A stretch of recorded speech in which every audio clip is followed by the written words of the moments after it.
안녕하세요. 텔레학교입니다. 모든 생명체의 성장은 참 놀라운 데가 있습니다. 어떻게 저런 여린 싹이 딱딱한 껍질을 뚫고 나오지? 무겁게 누르고 있는 흙을 오히려 따뜻한 담요처럼 도움받으며 세상에 얼굴을 내밀까 하고 말입니다. 가끔이지만 말입니다. 유모차에 누워있는 어린아기를 봤을 때 그런 생각을 합니다. 참 좋을 때다. 얼마나 편할까 하고 말입니다.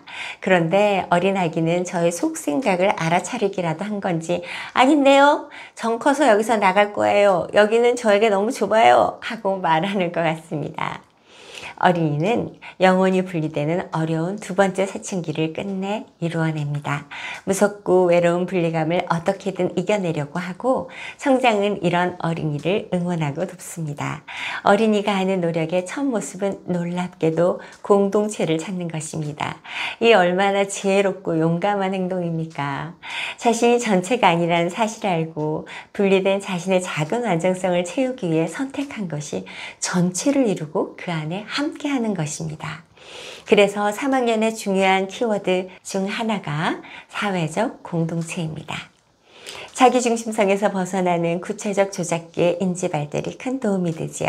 다른 사람은 나와 같지 않습니다. 그러나 비슷한 것도 있습니다. 그러면 비슷한 것끼리 연결고리를 삼아 끼어들어 봅니다. 유목화의 역할입니다. 자기가 잘하는 건 나누어주고 잘 못하는 건 도움받습니다. 서열화가 이렇게 적용되기도 합니다. 게다가 주고받으면 관계가 안정되고 자신이 만들어 놓은 관계 안에서 어린이는 분리감을 덜어내게 됩니다. 3학년 때부터 모둠 학습이 가능해지는 이유입니다. 혼자 있는 것보다 여럿이 모였을 때 과제의 길이 더 잘 된다는 걸 알게 됩니다. 이건 2학년 때까지 어린이 모습을 떠올려 보시면 발달의 정도가 보이실 겁니다. 저학년 어린이도 함께 무언가 하기는 합니다. 그런데 그 속에서도 자기가 주도하려 하고 그럴 때 재미를 느끼고 과정에 집중할 수 있습니다. 모여서 각자 자기 이야기를 한다고 보는 게 적절할 때가 많습니다. 흔히 말하는 집단 독백이지요. 공동과제에 대한 집중은 쉽지 않습니다. 이걸 보다 보면 이걸로 저걸로 보다 보면 저것으로 관심과 행동이 흐트러지게 됩니다. 하지만 3학년 어린이는 과제가 주어지면 해결하기 위해 에너지를 모아 지속해 나갈 수 있게 됩니다. 이전보다 더 잘한 의지의 힘과 미약하지만 과제와 인지 과정을 연결짓는 구조화가 발달하기 때문입니다. 여러 명 속에서는 길을 잃기 쉽습니다. 서너 명 정도가 좋습니다. 그보다 많은 수가 모이면 자기가 설 자리를 찾지 못합니다. 아직 작은 완전성을 가지고 있어 존재감이 그다지 크지 않기 때문입니다. 3학년은 너무 복잡하지 않은 과제에 서너 명으로 분명하게 역할을 나눌 수 있는 주제로 모둠 활동을 시작하게 됩니다. 어릴수록 발달이 눈에 띄기 신기한데 3학년이 모둠 학습을 하는 걸 볼 때 그렇습니다. 2학년 때는 서로 하겠다고 하든지 엉뚱한 이야기를 신나게 하고 있든지 한참을 헤매다 다그쳐야 서둘러 마치든지 하거든요. 그런데 3학년이라는 이름표만 붙었지 그전과 똑같은 어린이가 친구들과 머리를 맞대고 과제를 해결하고 있습니다. 놀라워라 발달입니다. 이런 의미에서 3학년이 되면 학급에서 역할을 정합니다. 모두 다는 아닌 것 같지만 학급 회장을 선출하기 시작하는 것도 3학년입니다. 굳이 제 의견을 밝히고자 한다면 저는 3학년 1학기 때 학급 회장을 선출하는 건 이르다고 생각합니다. 학급 회장은 학급 회의를 이끄는 역할을 하지요. 저희 때는 반장이라고 해서 표면적으로 반을 대표하고 선생님과 친구들 사이를 이끄는 역할을 했습니다. 하지만 이게 꼬마 선생님 같고 친구들 사이에서 군림하는 것 같은 교육적이지 못한 부분이 있었습니다. 그래서 학급 회의를 개최하고 학급 구성원들과 협의하는 민주적 과제를 이끄는 역할로 바뀌었습니다. 반장이 아니라 학급 회의를 진행하는 회장을 선출하는 걸로요. 학급 회의는 가능하지만 3학년 어린이가 회의를 진행하는 건 쉽지 않습니다. 의견이나 학급회의 내용까지 간섭하는 건 아니고 진행 방법을 시나리오로 다 적어주어도 회의를 진행하는 건 원활하지 않습니다. 민주주의는 다양함과 갈등이 기본이 되지 않습니까? 3학년 이제 막 구체적 조작기를 통해 세상이 다르다는 걸 알지 않았습니까? 또 갈등 해결처럼 창의적이게 어디 있겠습니까? 이런 말 들으시면 어린이들이 어른보다 더 창의성이 뛰어나지 않나 되물으시는 분도 계실 겁니다.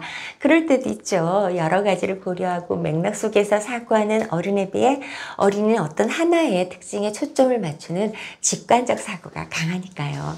그게 어쩌다 크게 빛을 발할 때가 있습니다. 그럴 때 어쩜 그런 생각을 다 하네 감탄하게 되지요. 하지만 일관적이지 않고 엉뚱할 때도 많습니다. 사실 문제를 해결하기 위해서는 해결 방법을 찾는 것보다 우선되는 게 문제가 무엇인지 알고 그게 공동의 문제인지 합의하는 게 먼저입니다. 자신들의 삶을 바라볼 줄 알고 거기서 드러나는 것이 문제가 될 때 자신들이 해결할 수 있는 방법이 뭐가 있을까 하고 숙고하는 것이죠. 점심시간이 짧다. 저도 그렇게 생각합니다. 수학이 너무 어렵다. 저도 그렇게 생각합니다. 3학년에게 6교시는 너무한 일이다. 정말 저도 그렇게 생각합니다.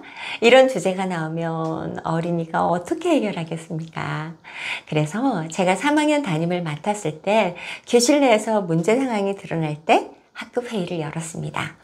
국어 시간이었어도 학급회의 시간과 시간표를 바꾸어 진행했습니다. 친구를 놀리지 말자가 주제가 되었던 적이 있었습니다.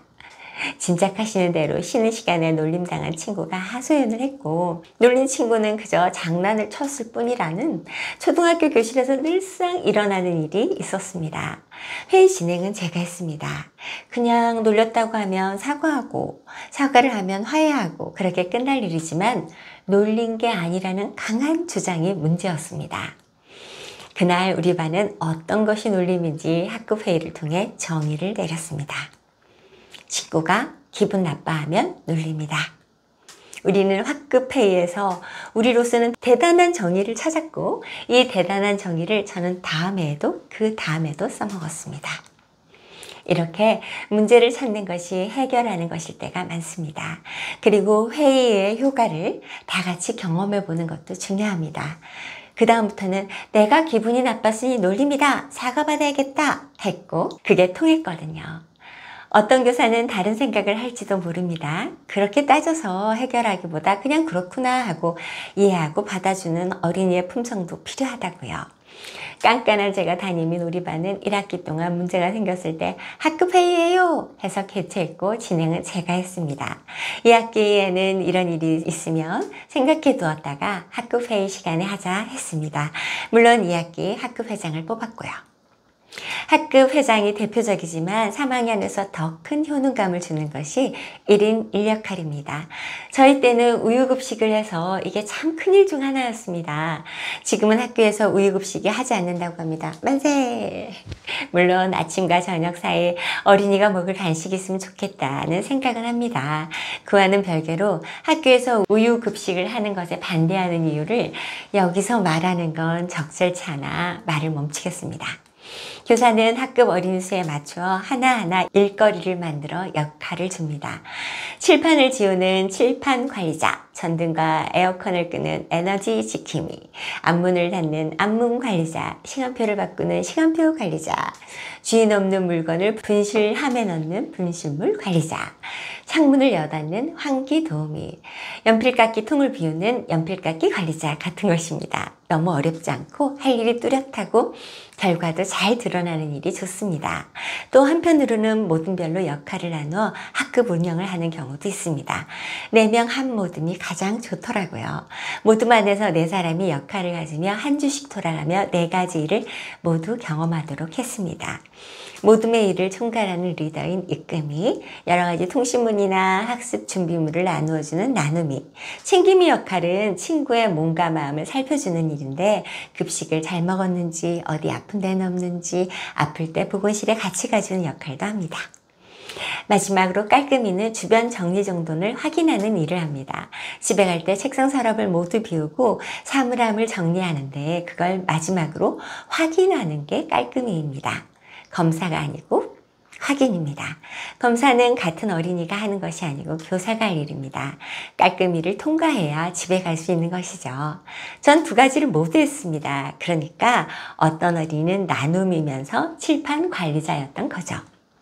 이런 얘기를 듣다 보면 교사가 해야 할 일을 어린이에게 다 시키고 교사는 노는 거 아닌가 하는 생각도 하실 겁니다. 솔직히 말하겠습니다. 2학기 말에는 좀 그렇습니다. 어머나 우리 어린이들이 어느새 자라 학급이 이렇게 착착 돌아가네 하면서 이러면 교사 노릇 100살까지 해도 되겠다 싶죠. 그런데 학기 초에는 차라리 내가 하고 말지 싶을 때가 한두 번이 아닙니다. 시키는 게 아니고 가르치는 것입니다. 앞문을 닫을 때도 친구들이 다 들어왔는지 밖에 누가 있어서 들어오다 다치는 건 아닌지 살펴보며 해야 한다고 가르칩니다. 오래된 학교는 문이 빡빡할 때가 있어 요령을 가르쳐야 하고 힘이 딸리면 교사가 해야죠. 칠판을 지울 때는 지우는 게 다가 아니라 줄개를 털고 가루가 쌓인 아랫부분도 닦아야 합니다. 가루는 쓸고 물걸레에 빠는 법을 가르쳐 남은 가루까지 깨끗이 해야죠. 걸레를 빨아본 적이 없는 어린이가 꽤 됩니다. 집에서도 걸레 빨아 청소하는 일이 그렇게 많지 않아서인 것 같습니다. 일을 배운다는 건 공부를 배우는 것과 다른 삶의 가치를 담고 있는 것이라 가르쳐야 한다는 입장입니다. 근면성 가득한 3학년 어린이는 자기 역할을 열심히 배웁니다. 공부머리하고 다르게 일머리가 있는 어린이도 눈에 띕니다. 정말 어린이에게 어떤 가능성이 어떤 모습으로 드러날지 알 수 없다 싶습니다. 자신의 역할을 하며 우리 모둠이 이루어지고 모둠 안에서 자신이 필요한 사람이라는 그런 사실에 안정감을 느낍니다. 이것이 좀 더 확대되면 모둠에서 우리 학급까지 현실적인 사회적 공동체로 이어지게 되고요. 그래서 3학년 어린이는 우리 편을 좋아합니다. 집단을 이해하고 유대감을 가지게 되었다는 것이죠. 그리고 앞서 말씀드린 왕성한 심장과 강한 체력을 집단 안에서 발산하고자 합니다. 이겨라! 이겨라! 3학년들이 경쟁활동에 유독 열광하는 이유입니다. 학급에서 1인 1역할 같은 자기 자리, 존재감을 만들어주는 것은 집단의 소속감을 가지게 합니다. 역할이 분명하지 않을 경우 막연함은 불안감을 일으키기도 하기 때문입니다. 어떤 교사나 어른은 네 일, 내일 나누지 말고 보이는 사람이 먼저 하는 게 맞지 않느냐 하십니다. 그리고 잘하든 못하든 어떤 존재든 존중받는 것이 마땅하고요. 정말 맞는 말씀입니다. 제가 어린이를 너무 단편적으로 보는 경향이 있을지도 모릅니다. 가르쳐야 해봐야 일이 무엇인지 알지 않겠느냐 하는 생각이 있는 것이죠. 또 다른 하나는 집단에 끼고 싶은 마음에 서로의 역량이나 역할을 생각하지 않고 우르르 몰려다니는 집단의식을 경계해서 이렇게 하기도 합니다. 학급에서 따돌림이 나타난다면 3학년 시기일 겁니다. 3학년에서 보이는 따돌림은 몇몇 친구들이 뭉쳐서 한 사람을 괴롭히는 형태가 아닙니다. 아직 어려 서너 명 어린이의 힘으로는 누군가를 공격하기엔 부족함이 있습니다. 그래서 3학년은 반 전체가 한 어린이를 밀어냈다가 또 다른 어린이를 타겟으로 삼으며 드러납니다. 나머지 한 어린이가 되고 싶지 않아 집단 속에 붙어 있으려는 것처럼 보일 때가 있습니다. 안타까운 모습이죠. 그래서는 안 됩니다. 아무도 누구도 내 재미의 대상이 되어서는 안 된다는 걸 분명하게 가르쳐야 합니다. 그런 당위적인 가르침과 함께 1인 1역할을 통해 우리 삶도 유기적으로 연결되어 있으니 서로 꼭 필요한 사람이라는 걸 알려주고 싶었습니다. 물론 역할을 잘하지 못해 오히려 비난받는 어린이도 보이지만요. 너도 그럴 수 있고 나도 그럴 수 있다고 또 가르치는 수밖에 없습니다. 너와 내가 모여 우리 공동체를 만들었습니다. 나만 있는 게 아니라 우리가 있다면 그때부터 서로 불편하지 않기 위해 필요한 것이 규칙과 질서입니다. 지난 시간에 말씀드렸지만 3학년에게 도덕성은 즐거움입니다. 규범을 비교하며 즐거운 쪽을 찾습니다. 더 편하고 자기 욕구를 충족하는 것을 바라지요. 이렇게 보니 어른도 그런 것 같긴 합니다. 하지만 마음대로 하지 못하는 건 그나마 염치가 있어서죠. 그렇게 대단한 건 아니더라도 사람이 할 도리를 저버리면 어른은 마땅히 수치심을 느껴야 합니다. 그래서 즐거움을 줬는 3학년 어린이는 아직 도리와 염치를 더 배워야 할 때입니다. 어린이의 양심, 도덕적 사고를 보충해 주어야 하는 사람이 어른입니다. 집에서는 여전히 하나, 둘 또는 셋 속의 자녀지만 학교에서는 우리 속에 속한 구성원입니다. 그러니 규칙과 질서를 지키기 위해 욕구를 조절할 수 있도록 교사는 강력한 권위를 가져야 합니다. 보호자 역시 그렇고요. 학급에서 어린이의 이야기를 듣지만 역시 결정은 교사가 합니다. 오늘 체육해요, 놀아요. 그렇지만 교사는 수학식 펴세요 합니다. 게임이 들어간 놀이를 하기 전엔 3학년 어린이의 경쟁, 승부욕이 어떤지 알기 때문에 단단하게 말하고 시작합니다. 게임을 할 거예요. 심판은 선생님입니다. 만약 심판을 하고 싶다면 교사가 되세요. 반응이 어떨 것 같으세요? 그런 게 어딨어요? 할 수 있지만 어린이는 게임할 생각에 그래요, 심판은 선생님이 해요 하고 넘겨버립니다. 그러면 다시 덧붙입니다.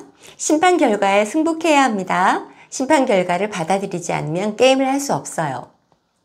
이러면 나중에 자기 편이 져서 속이 상하고 심판 과정에 의심이 들어도 씩씩거릴 뿐 뭐라고 하지 못합니다. 어쩌다 우리 편이 이겼는데 심판이 공정하지 않아요 하고 대들게 되면 저는 뒤늦게 딴찍 오는 건 치사해요. 받아들이는 게 멋있는 겁니다. 해버리거든요. 경기 결과를 수용하지 않을 거면 경기를 시작해서는 안 된다는 입장입니다. 사실 어린이 지적이 맞았습니다. 한쪽 편이 너무 기울었거든요. 그러면 재미가 없지 않습니까? 또 증편들 속상하고요. 그래서 제가 그쪽 편을 들었거든요. 그걸 눈치챈 겁니다. 어린이의 공정과 교사의 공정이 같지 않거든요. 3학년 어린이의 복잡한 마음을 이해합니다. 문득문득 외롭고 불편한 존재감, 부정적 반감이 몰려오는 감수성을 어른으로서 안아주고 싶습니다. 그래서 보호자께도 권위를 잃지 않으면서도 든든한 보호자가 되어주셨으면 하고 말씀드렸고요. 깐깐하지만 다정한 보호자 말입니다.